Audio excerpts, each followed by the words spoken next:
Omuwabi wa gavumenti Shiba Yakutaaga ategeezezza omulamuzi nti abayizi bano baali bakulembeddwamu Shafik Bugembe bateeberezebwa okubeera nga bwe baateekera ekisiro ky'abayizi bannaabwe ekiyitibwa Aga Khan omuliro bwe baali bagenze okusoma ebitabo ku makya ennyo era ebintu by'abayizi bano byonna ne bitokomoka mu nnabbambula w'omuliro.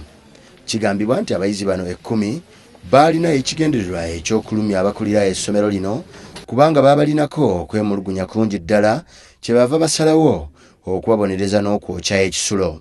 Shafik Bugembe ateeberezebwa okubeera nga ye yakuma omuliro ogwayokya ekisiro ky'abayizi ye abaamukwata ne bamukuba mizibu ekyamuviirako n'okumenyeka ekigere nga nakati mu kkooti yabaddeyo ng'awenyeggera.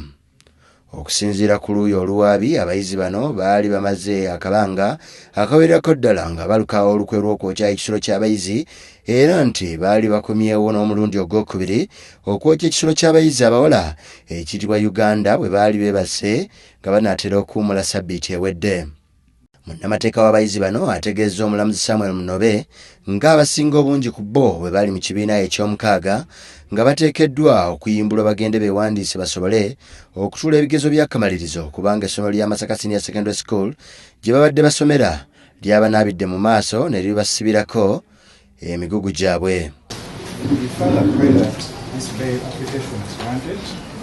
Considering that most of the accused persons are candidates in senior 6, and at the moment, registration for senior 6 candidates is taking place. The deadline being this month on 15th. Omulamuzi Munobe olwamalirizza okusomera abayizi bano emisango egibagguddwako gyonna ne bagyegaana kwe kusalawo n'abakkiriza okweyimirirwa nga bagamba nti babadde beetaaga okugenda mu ddwaliro bafuneyo obujjanjabi kubanga balabise nga bayisibwa bubi nnyo mu kutimpulwa kwe baalimu nga bakwatiddwa. Bazadde b'abayizi bano babaddewo mu kkooti nga bibasobedde kubanga bamaze ssabbiiti nnamba nga bali mu kabula muliro era katono bafe essanyu nga bawulidde omulamuzi nga bakkiriza okweyimirirwa kakalu ka kkooti ka mitwalo 10 buli omu ezitali za buliwo.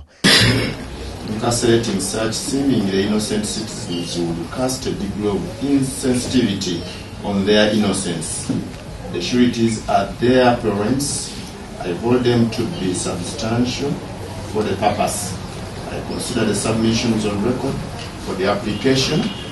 In the premises, each of the accused persons is granted a court bond of 100,000, not cash, as their respective sureties are each bonded in 1 million shillings, not cash.